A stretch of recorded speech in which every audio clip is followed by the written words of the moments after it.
infrastructure today need to look agile and reliable to help the customers, the businesses, to respond faster to the market demand. And I think this requires probably a relook of your IT strategy.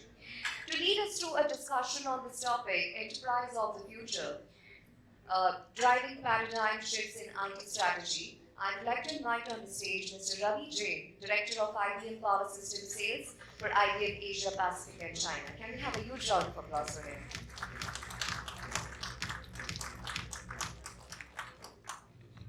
Thank you, and good evening, everyone. Thank you for joining us here this evening. It's a privilege and an honor to be here talking about the Power10 systems that we recently announced and which we are launching. And let me take this cue from what 𝗏𝗍 mentioned about the whole thing around digital transformation and how things are really getting into the sort of fast zone for organization in terms of what innovation people are bringing in and what does it take to keep pace with that innovation and keep innovating ahead of the competition. Now, and I do have some product charts which I'm going to touch upon towards the end of my discussion. So, when we talk about digital transformation, right, the genesis or the objectives of digital transformation could be manifold, right? There could be efficiency-related objectives, profit-related objectives, pure cost-cutting related objectives. And if you look at the general trend of these digital transformation projects which are being taken up across industries, these are actually now taking the realm of IT from the transaction processing, a reliable and secure transaction processing, to much ahead. It's something that we can call it as a forward integration of IT setup or IT function itself. And when I say forward integration, we are actually now looking at automating processes, relying more and more on the decision making which is given to us by a piece of software or by a piece of artificial intelligence sort of bot into the whole process. Now, it is also said that IT-based or technology-based competitive advantages are not very, they don't live for long, right? Because it is very easy for competitors to catch up and take your idea and replicate it. So, for example, if I'm a bank and I probably brought in a voice assistant or a robotic assistant in my branch, very soon it can be copied or it can become more popular and it can go to the other banks. And these examples are in plenty, especially those examples which are very visible to the end customers or to the world at large. Now, one thing which we are going to see in this domain is increasingly where IT transformation or digital transformation projects are being used for competitive advantage. They are going to be more and more customized. They are going to be more and more fit for a particular process, for a particular organization, right? Although these processes will be there across the industry, but there will be something which will give organizations some competitive advantage when it comes to doing these projects. Now, which also brings in some implications on what is the underlying IT architecture, whether it is hardware or the platform that you are using to develop these digital transformation projects. Now, what is the implication, right? The very first implication is that if I am using these IT projects for delivering some competitive advantage and I want to keep staying ahead of the competition, which means that there will be a lot of feedback which will come in from the business side, right? Which is, by the way, it's very difficult to differentiate between a business side and IT side now, right? Because the offerings itself are becoming so IT, right? But okay, so the market feedback is going to come in at a fast pace, which means that our applications have to be more agile. Okay, and I say agile in the purest English sense and not in the IT sense of agility. But we have to be more agile in doing these developments. And one of the clear implications of that is when you look at these new digital applications, which we also call as cloud native or born on the cloud. They may not be born on public cloud, but the underlying architecture is a cloud architecture.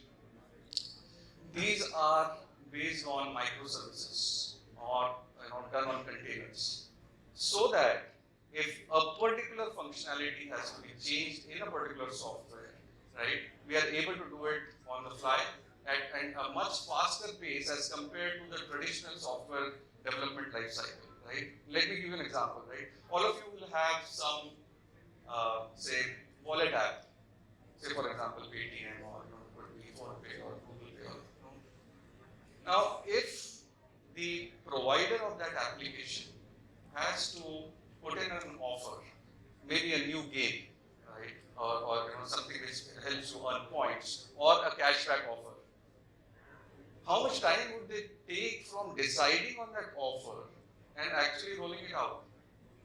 And you will be surprised to know that some of these changes can actually happen in less than 24 hours in production. Right? We had never thought of such faster development life cycles on software when it was the traditional development model. Right? Now, the implication of this agility is translating into, instead of managing virtual machines, people are managing containers. So the number of units which are getting deployed, the quantum, right, is moving from say 100 VMs to say 5,000 containers. And the container life cycle is like, I will spin off a container for a particular purpose, it will do the purpose, and then I will shut down the container. Now, what does that mean from an IT operations standpoint? Because you have so many things to manage, now automation comes in its wake, right? So you are doing digital transformation, you are making applications more agile. Automatically, you need some sort of automation in this entire, to make sense of this entire thing, right? I mean, people don't allow us to increase the team size from 5 to 10 just because we are going from VMs to containers, right? So this is the reality with which we live. The other thing is, because the applications are becoming so granular because of these microservices, we also see a very heavy focus coming in on application performance management and application resource monitoring. Right? Now, obviously, you need all this functionality to make sense of where this entire digital thing is going. There are other several sort of repercussions or implications as well. Security, right? Because now, by virtue of this thing that I want to be more agile, there will be adoption of public clouds as well. So while the architecture will be such that I can do something on premise, I can burst over to the public cloud, I can come back, or I may be working in 2 or 3 different public clouds, have a proper multi-cloud environment. But in that scenario, where how vulnerable is my application, right? So security also comes in. And last but not the least, when we look at all this stack, so from a total cost standpoint, again, we are not getting a blank check, right? And although we have seen very clearly that projects which are more revenue focused, more customer focused, or customer loyalty focused, they definitely have backing of funding, but that funding is not unlimited. So the implication which has come in on this entire platform is the total cost of ownership of this is not just hardware plus the software license, which used to be the case earlier, right? And maybe the data center cost of power and cooling. Those were the 3 elements to this overall total cost of ownership. But now today when you are looking at the projects, the total cost of ownership actually is hardware, your platform layer, which basically helps you build a hybrid cloud platform. So it could be a virtualization layer plus something which is your container management layer. Of course, your application software licensing, it could be a core-based, vCPU-based and stuff like that. But on top of that, you also have the cost with respect to the software, whether it is application resource monitoring, application performance management, security, right? And obviously, these are some of the things. And yeah, one thing I missed, which was automation, right? Because you got to automate also now, so that this entire jungle, so to say, is managed properly. Now, why did I talk about all this? Because when you look at the messages that we have around our launch of Power10, right, we talk about this because while digital is happening, it is the jazzy world, so to say. It is in vogue. It is popular. It is talk of the town. But it also has a very strong implication on the core workloads as well. You have to have a robust core which requires heavy transaction processing and high reliability. So there will be messages around those. At the same time, what can we do to deliver this entire digital transformation projects at the lowest total cost of ownership? So before I jump into the presentation and talk, I would request the team here to just play the video. When you think about your company's potential, is it this or this? Does it have a shelf life, or is it built to last? At IBM, we recognize the need to squeeze every last drop from your company's potential, to hone your edge, enhance flexibility, and perform at the highest levels. So where others add, we help you multiply. Where others chart, we help you redraw the map. It's about owning your power. And that's exactly what IBM Power was designed to do. Helping you to scale when and where you want, streamline insights and automation, protect your data from core to cloud, and modernize with hybrid cloud experience. Your potential isn't meant to be measured or derived. It's meant to be released. Welcome to your potential.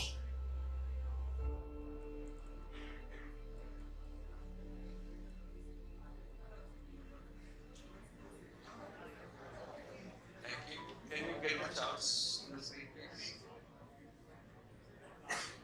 Okay, so 𝗶𝗫 alluded to the legend of IBM Power, right? We have gone from right from early 90s to now in terms of our product launches.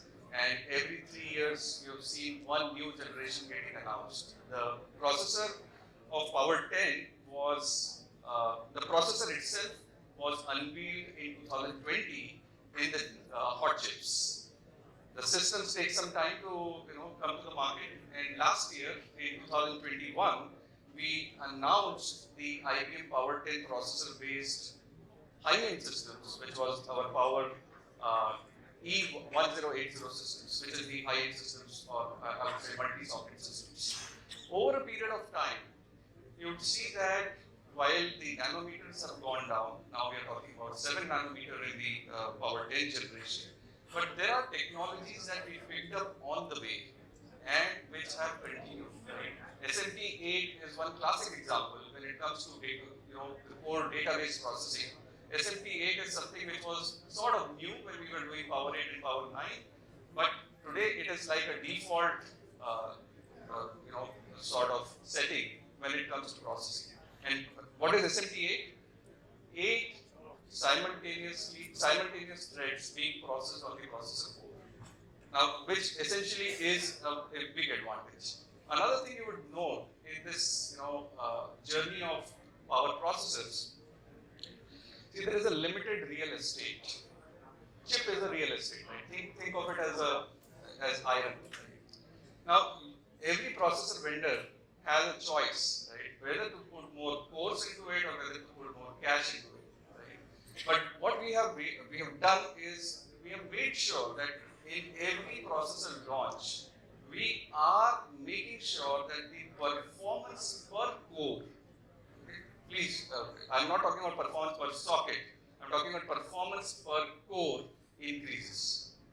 So it's not that because I have packed 30% extra cores, that is why my performance is 30% better, which essentially means that I'm not really pushing the envelope on the per core performance, right? So we have consciously decided in the entire life cycle of power systems, right from Power 2 to Power 10, that the performance per core should go up, right? And that is what brings in all the efficiency when it comes to workload processing. Eventually, it translates into the footprints, right? How much footprint are you going to expand to if you have to grow your business, 2x or 3x in the next 3 to 5 years? We'll talk more about the footprint and the sustainability aspect in a few minutes. So like I was mentioning, September 2021 was the launch of our I8 system, and today what we are doing is we are talking about launch of two types of systems, right? One is our 4-socket system, which is 𝗃𝗏𝗍𝗪, and with these 4 sockets we can actually go as high as 96 cores within this single server. Right. Earlier, the previous generation of these 4-socket machines used to scale up to 44 cores or 48 cores, but now we have pushed the envelope up to 96 cores. And look at the memory scalability of 16 terabytes. Now, these are important numbers because when we talk about digital transformation workloads or AI workloads, inferencing workloads, you will figure out that the memory is all these applications are really memory hungry. Memory scalability is really important. And at the same time, you'll see that in-memory databases, in-memory computing is also extremely essential, right? So, SAP HANA is a classic example of one of those workloads, and SAP HANA is not just the only in-memory workload, right? We have several in-memory workloads available now. So, this is one of the machines, and then we are also launching the scale-out machines, which are our single-socket and 2-socket machines. There, we are also infusing AI inferencing capability on the chip itself. So you don't need to go and purchase GPU-based, customized, highly designed systems to do that math. So we have these MMA, which is matrix multiplication accelerators, which help in the inferencing part. Now, why inferencing only? And the reason is that you have several API-based models which you can develop, but essentially the proof of the pudding, or the moment of truth is that at the billing counter, if there is an AI-based inference has to be taken, or in the manufacturing line, after looking at the photograph of the particular component, you have to take a decision and the operator has to act upon it. You not only need very high performance, you also need a very high reliability. And today in the AI space, more than 70 to 75% of the processing is done on the inferencing side. Because once you've done the model, you will basically keep the model intact and keep going and updating that model. But essentially, when AI is used at large scale, we will see that the inferencing takes a lot of workload there. So this is another thing that is very different from what we were doing in the previous generations. Right? We used to have GPU-based systems earlier, but now we don't need those GPU-based systems. We can do the inferencing workload right on the Power10 chip itself. We obviously have all the PCI Gen 5 on the slots. Again, an important aspect because this is all about throughput. I can push the processor performance, but if I have to push the system performance up, I really need to make sure that there is no bottleneck. And I talk about bottleneck in the classic mechanical engineering sense, right? That you can't have one very good subsystem and the other subsystems are lagging behind, right? So IO also is a very important aspect. Now let's just take a look at some of the numbers. Right? I start with SAP because this is one of the most commonly used benchmarks which is talked about in the industry, and we talk about the SAPs, right? So we went and looked at the compare. Now there are two things here. If you look at the highest number delivered, we looked at a 16-socket Intel system and a 8-socket IBM system. And look at the difference, right? We're talking about 955,000 SAPs being delivered on a 120-core Power10 machine, almost touching 8,000 SAPs per core. Now, there could be various compares which we can do, right? One is socket-to-socket compare, and obviously, finally you are paying for the cores also, so a per-core comparison as well. Now, when we look at the compare of per-core performance, there is a very interesting number here. To compare an 8-socket per-core performance, IBM Power10 delivers 2.7 times better performance as compared to Intel. But you compare a 16-socket performance, there the per core performance of Power10 is more than 4 times that of Intel. Why? It is because power scales almost linearly. Intel does not. So when an Intel processor goes from 8 socket to 16 socket, the performance doesn't become say 1.8x or 1.9x, which happens in basic power systems. And that is why the more we scale our workloads, with virtualization you can have multiple of those workloads on a scalable machine, and you will see the performance difference. And that really changes from 2.7 times to 4 times. Let's move forward, right? Java, again, one of the very popular workloads here. And we are talking about the max Java operations, 2.1 times better performance per core. And I'm talking about, these are the ones where you would use a single socket or a 2-socket machine for these scale out workloads. You don't really need a one single machine to go and scale all the way. Compute. Now this is a pure, spec rate kind of jobs, which is basically a sort of indicator of just the core performance there, right? It is not the system throughput, it is just the core performance. And here we have the compare of 2.2 times better performance as compared to an x86 core, right? Now, while these performance numbers are good indicators, but there are obviously, when we talk about digital and we talk about the application performance, a lot of times throughput is also an important aspect to be checked, right? So when it comes to digital projects or digital transformation projects, if you are using containerized environments, I'm talking about 4.3 times per core throughput. And this is on a standard workload of a day trader, which basically can be run on an x86 system also and a power system also.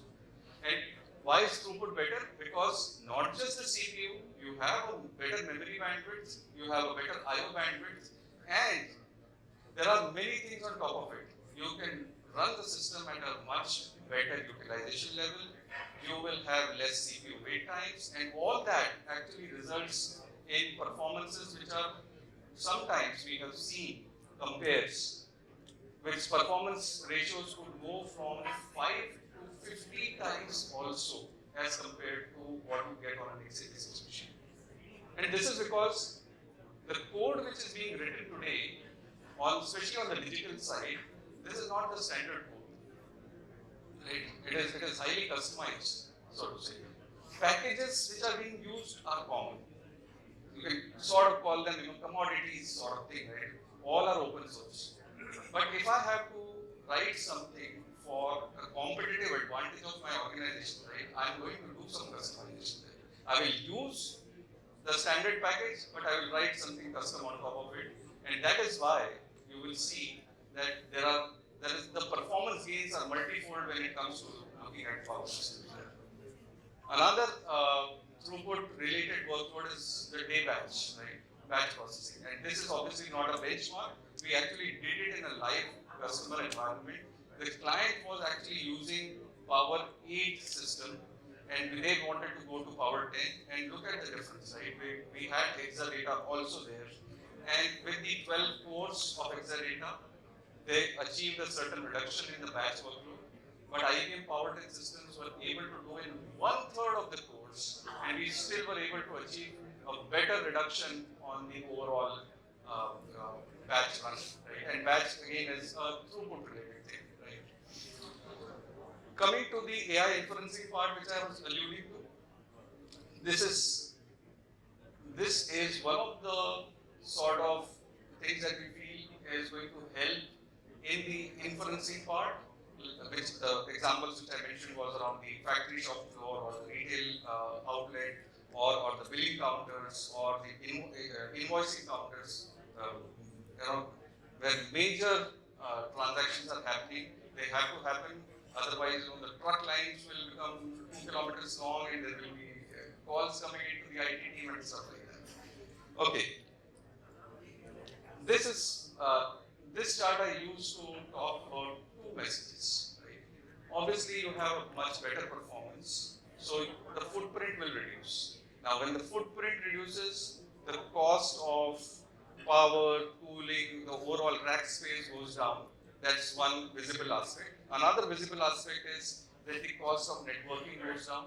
Right? You don't need so many network ports to connect these systems, and obviously there is a lot of cost associated with the management of the networks as well. Right? So while there is a clear sustainability dialogue around this, which is how do you reduce your carbon footprint, there is another angle to this. Right? With this reduction, we are also reducing the threat surface area, which I talk in the sense of security, the classic security. The threat surface area here is much lower as compared to what you will find on x86 systems and computer systems. So this is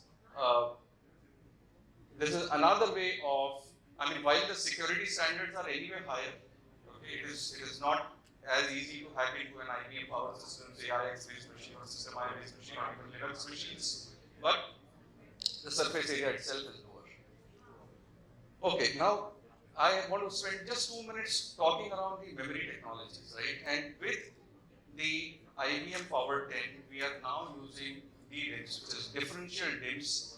The important point to note is that we are talking about 409 gigabytes per second of peak memory bandwidth, and we are also, the new thing here is the transparent memory encryption.